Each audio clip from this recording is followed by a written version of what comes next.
Welcome to Talk of the Town, which is a program that features and showcases people, places, and things making positive differences in the community and beyond. My name is Roberta Page.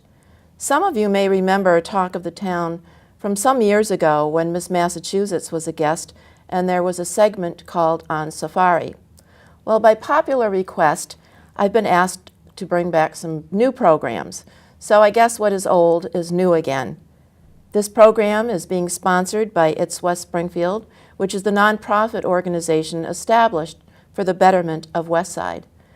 We are recording in studio on Wednesday, November 9th, 2016, the day after a significant historic election for the 45th President of the United States, President-elect Donald Trump, and also here in West Springfield, the passage of the question extending mayoral office to 4 years, which was successful. But Talk of the Town is not part of any political discussions. Rather, I'm delighted that my first guest to help kick off the programs is the City of West Springfield, AKA the Town of West Springfield, Mayor William Reichelt, AKA Will Reichelt. In recognition of Talk of the Town's first program and his honor, West Springfield Mayor Reichelt, you can see the great blue and white fresh flowers and arrangements courtesy of DeRocher Florist. Westside colors are blue and white, after all. Welcome, Mr. Mayor. Thank you, Roberta, for having me. I appreciate it. Glad I can kick off the first new Talk of the Town with you. Thank you, thank you. So now you've been mayor for almost a year. Mm-hmm. Is it everything you thought it would be? Absolutely, everything and more. And more, that's great. Well, you know, this is not going to be a political program, as I said, but viewers are going to get to know a little bit more about Westside's mayor a little bit differently. Don't panic, Mayor Reichelt, don't panic. You grew up in West Springfield, yes? I did. Tell us a little bit about you, the graduates of what schools and... I graduated from Fawzia. You know, I went to local schools my whole life. One thing I like to tell people when I was knocking on doors is I've been a townie my whole life, which I think has helped in the election. But I went to Fawzia School as elementary school, and actually before that, John Ashley for kindergarten. Then I got to go to the new middle school. I was the first 7th grade class in the new middle school. Yeah. Okay. And then on to the old high school. Well, you know, it's interesting. Some years ago, I served with your dad on a town committee. Some years ago, yes. Yes, and little did I realize that I would be here talking to his son as the mayor of West Springfield. So I also know that you were in Boy Scout Troop 570. I was, an Eagle Scout. Yep, and that you accomplished that designation, Eagle Scout. And I wanted to talk to you about that, what your project was, because I know you had to have a project, and I want to know what that meant to you and the time that you had to prepare for it and have it accomplished. Tell us a little bit about that. The idea really of the Eagle Project is to help you demonstrate and apply leadership skills, because the whole point of having an Eagle is able to lead people, and that's really what the general public looks for, and what I know the military and colleges, that's what they look at as the Eagle Award. So my project was to strip and repaint the 2nd floor of the parish center at St. Thomas. At that time, the nuns had recently vacated the entire 2nd floor, which is where they used to live. They used to have dorms, essentially dorm rooms on the 2nd floor. So we stripped all the paint and repainted the entire thing. It was a lot of fun. And actually, one thing I learned about painting was that you definitely need to put drop cloths down, because I spent the week after scraping the paint off the floor. Oh my. But you did receive your Eagle Scout designation. I did. And actually, I saw your name on a plaque, which is your name forever inscribed on that plaque at Midnight Congregational Church, which is apparently where Troop 570 met. Is that my understanding? Well, at the time, we were at the Pioneer Valley Sportsman's Club for a little while, and then we were down at the Elks. So how old were you as an Eagle Scout then? How old do you have to be? You have to get it before your 18th birthday, and I was 17. So I got it in February of 2004.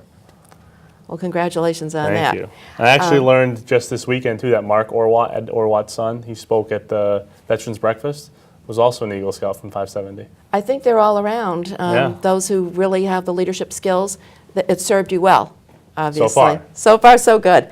And I know you went on to earn an undergraduate degree. Where? Westfield State. Westfield State. And what prompted you to have an interest in pursuing a JD? And actually, for people who don't even know what a JD is, tell them what a JD is. A Juris Doctor. Yes. And what prompted you to be interested in law? Well, I kind of, bounced around majors for a little bit. I went to HCC actually for an entrepreneurship degree. And then from there, transferred to Westfield State, and then where I graduated in business. But I really didn't know what I wanted to do. And as you know, my father is an accountant. I interned for him for a little while and knew I wanted absolutely nothing to do with accounting. So I at least knew what I didn't want to do. So at the time, I worked at Don't Dip when I was younger. I worked at Abercrombie and Fitch. I ended up being a manager. But long-term goals, I really didn't have much. So at the time, I was obsessed with Law and Order.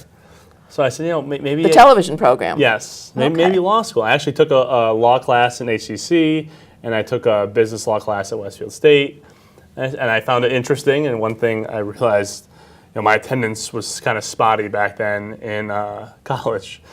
But I showed up for the final without studying that much and aced it, just because a lot of the final was arguing whether negligence on this or contract disputes on that. So I enjoyed it.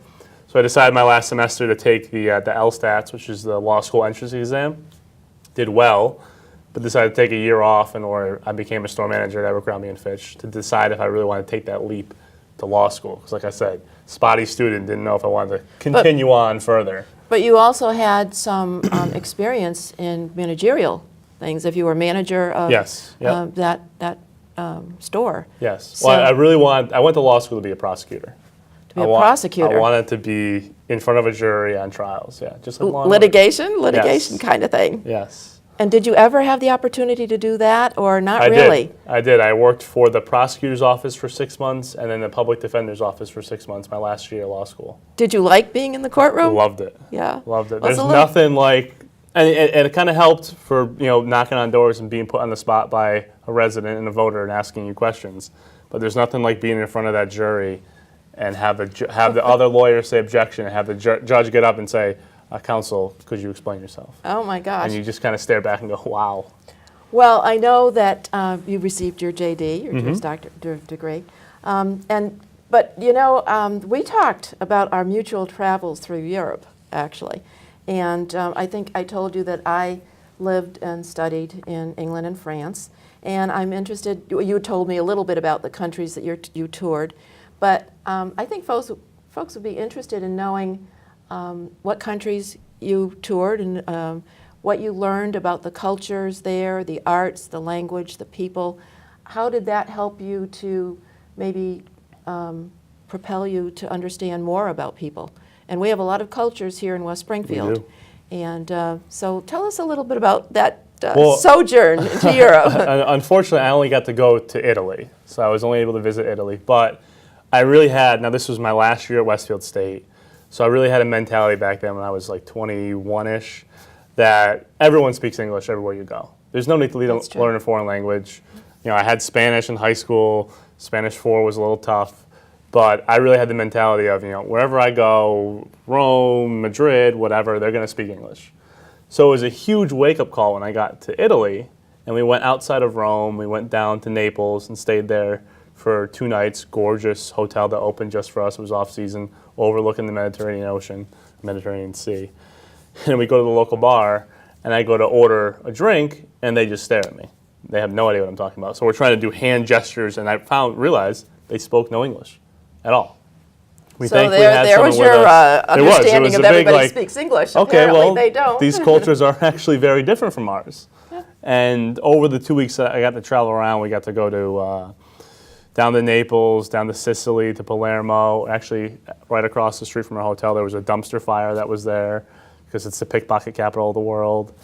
Got to travel around, which was interesting because, out there, nothing closes. Like the clubs and everything are open until 4 or 5 in the morning. So it was an interesting experience. Then also, we came back, went to Rome, got to see the Colosseum. I actually went for a jog in the morning with one of my friends that was there. And what's amazing is the culture there is thousands of years old, whereas here it's hundreds of years old. So you jog around the corner, and then right in front of you is the Colosseum. that's been there for centuries and yes. centuries. And I have to tell you that, of course, I always talk to you about trying to save some of our local historic landmarks, as You they do? do Yeah. in Italy and France and everywhere else. And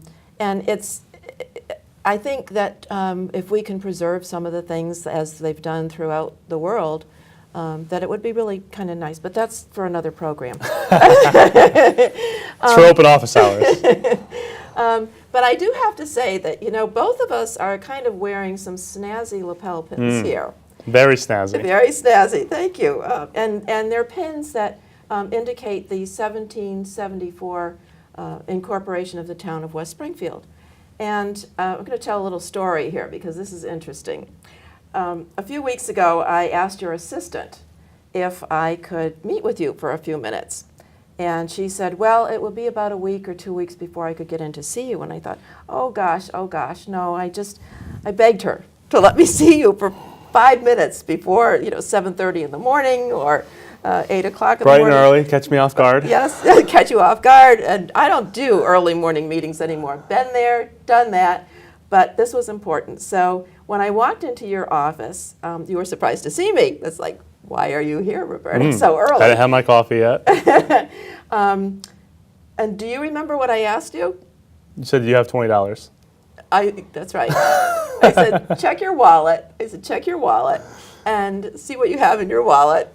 And what did you have in your wallet? And I said, don't be upset. It's okay. Yep. I took cash out and you Yep. grabbed it from me, and What did- in no, exchange, I I got this nice pin. Well, what happened was you took out the money. You said, I have $31. That's true, Do you remember? Yes, yeah. And I said, well, these lapel pins just came in and they were done by It's West Springfield. And we wanted to have some sort of a recognition of our town. People could wear these pins. They could wear them proudly. And so I said, well, this one is a full color pin, and we're selling these for $20. And we have another one, which is a polished silver on silver, and that's $10. And you said to me, I'll take one of each. And you left me with $1. Then you said, now you've left me with $1 for the rest of the whole day. But as soon as you saw the pin or pins, do you remember the word you used? You said these are Gorgeous. Well, Wait, that's what good did- too. what did I but actually you, use? you actually Awesome? said awesome. Yeah. You said these are awesome. And they are. So, They really are. and it worked out because you had mentioned to me that you've been to a number of different meetings, whether it's in Boston or outside of the community or even in the community of West Springfield. But a lot of folks have, particularly mayors or select people or other folks from other communities, and they have very often their lapel pin of their town. So you thought this was very appropriate, which I'm delighted, and you've been wearing it. I've seen you around I town. have, and if you catch me without it, you scold me. Yes, I do. In a nice way, of course, in a nice way.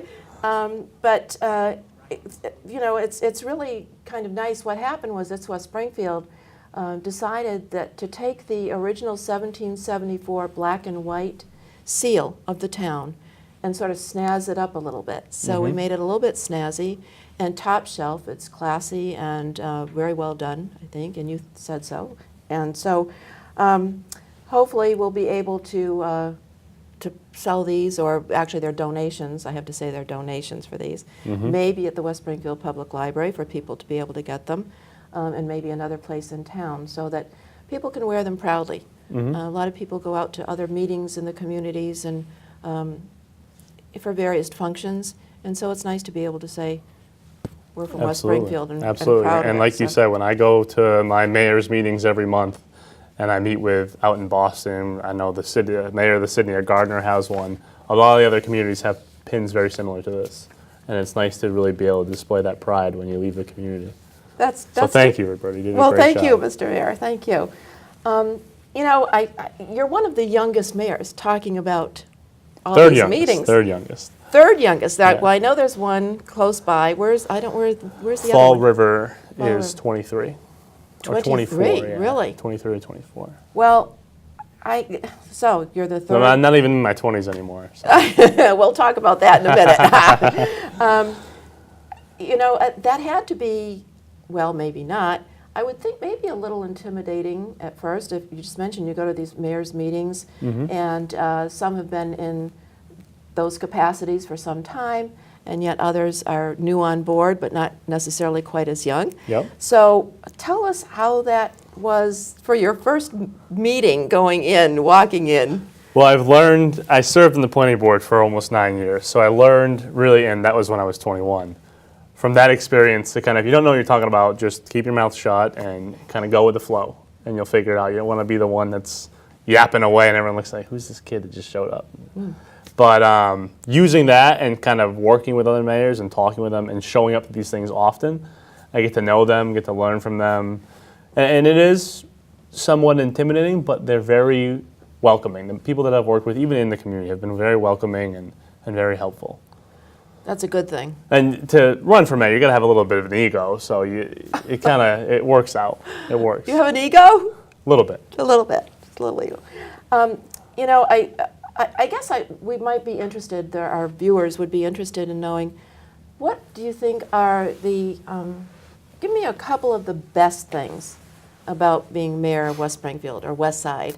A couple good things that now, coming up on almost a year. Yep. What things have you run into that have been really enjoyable or that you found really pleasing about serving as mayor? Give us a couple of instances. I would say every time I get to go into a school, especially in March when it's Read Across America, and read with the kids, talk with the kids, especially the younger kids in the elementary schools, but even the high school here, the middle school, I love doing that. It's really a treat to be able to talk with the students, to talk to the kids that are closer in age to me, and coming up and look up and say, maybe I could do that someday. Maybe I could run for office or be a lawyer. I don't all want to do that, but I really find joy in that. And then in general, just being out in the community and talking with people, going to the games, going to community events, all that stuff is a lot of fun. And it really lets me get out there and talk with different people, because otherwise, I'm kind of locked in the office and don't get to really have a good view of what's going on. I don't want to be like the guy that's up in the tower that kind of looks over everything. I want to be down with the people and find out what's going on, how I can help, what I'm doing right, what I'm doing wrong.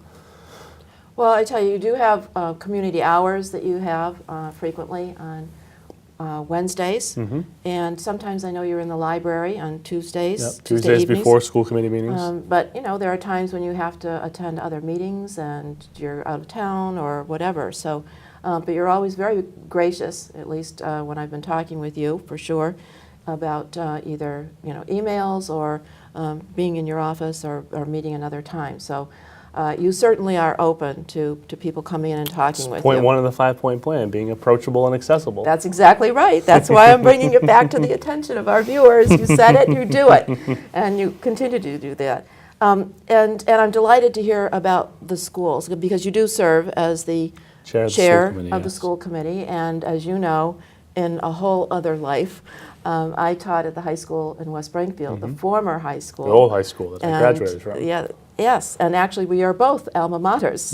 It is our alma mater, right? That we are, products of that school system, which was outstanding then, and I know we're continuing it now, which is challenging these days. I have to say, it's very, very different. Yes. But I'm glad that you're taking an interest in the students and the education and all of that. It's important, and I think it's really important too for. Students to see that our mayor is accessible, for the students to see him walking around and being appreciative of what they're doing and participating in. So kudos to you on that. But my next question now, we talked about some of the best things. Yeah, that's exactly right. Well, we'll put it this way. What do you think some of the challenging things are that you've had to deal with? Here, we've been in business now, the town, for over 240 years. We're 240 years old. And I'm just wondering now, as mayor, what are maybe a couple of the challenging things? I'm not going to say horrible things or whatever, just challenging things that you've had to deal with that you kind of said, whoa. I think, we live in kind of, and you see it through this past election, in like a social media crazy world where everything's instantaneous now. You go on Facebook, you get to see what your friend's having for lunch or whatever else is going on. It's almost instantaneous. And it's hard, you know, as you say, the city's been around for 240 years, to kind of work with people and have them understand, like, I can't pave that road right now, or I can't fix that pothole right now. Like, I want to understand what's going on, and we'll find a way to make it happen, but it's not immediate. So I think that's a difficult thing. And there's, you know, I get emails I could spend my whole day doing emails. So it's hard to try to make sure you get back to people soon enough so that they feel like you're appreciative and you understand, but at the same time, not overwhelm yourself with just doing that all day long and not looking at the longer term perspective and what you want to get done in town. So I tell people, especially now, like, government moves slow, and I see that now. Like, I was a lawyer for two communities, and I served on many boards. But until you really sit in the seat, I think, you don't understand that it can be very slow sometimes. But it's not always bad. You don't always want to rush ahead and do this or do that, and look back and never have kind of taken a second to say, well, is that what we wanted to do? Was that best? Should we just blown through and pave that, or should we have talked about it and maybe found a resolution that works even better and is more cost effective? Well, I mean, you can't be all things to all people all the time. Very true. And so you kind of have to do the best that you can do, and you know, that's what you're doing, and continue to do that. And one thing I harp on is just that we can't, myself, counselors, anyone, we can't make everyone happy or do everything they want. But as long as I tell people we focus on what's best for the town, so that when I'm gone, when you're gone, when we're all gone, and the next generation's taking over, they can at least look back and say, well, I know that may have been a tough decision, but at least it was in the best interest of the community. Well, you might have another couple of years, I guess. When does that effective? 2017. It 2017. I have to run for it again. You have to run Yes. again. Oh, Yes. well, we'll see you running again, no doubt. Well, Starting today, starting since the today. other election's over. Well, Mr. Mayor, it's been a delight having you here on the first program of Talk of the Town. Thank you very much for having me. I look resurrecting- forward to looking to more episodes of this. I'm Well, really glad thank you're you. doing this. It's going to be exciting. We're going to talk about people, places, and things, doing some interesting things. I'm glad you kicked it off. Before you go, I'm going to ask you to sign our guest book. Oh, and nice. and I'm going to say, too, to folks out there that if you have any suggestions or for programs, or you would like to be a sponsor for a program, you know, please email wstowntalk@gmail.com. That's wstowntalk@gmail.com. And I want to thank my videographers. Doug has done a great job. Thank you, Doug. And we've got folks in the booth back there. We've got Chris and Nick. So thank you to them. I want to thank DeRocher Florist as well for these beautiful, beautiful flowers. And I want to thank you for watching Talk of the Town. Join me next time if you can, and when there will be another interesting guest on Talk of the Town. So right now I'm going to ask the mayor to sign our guest book.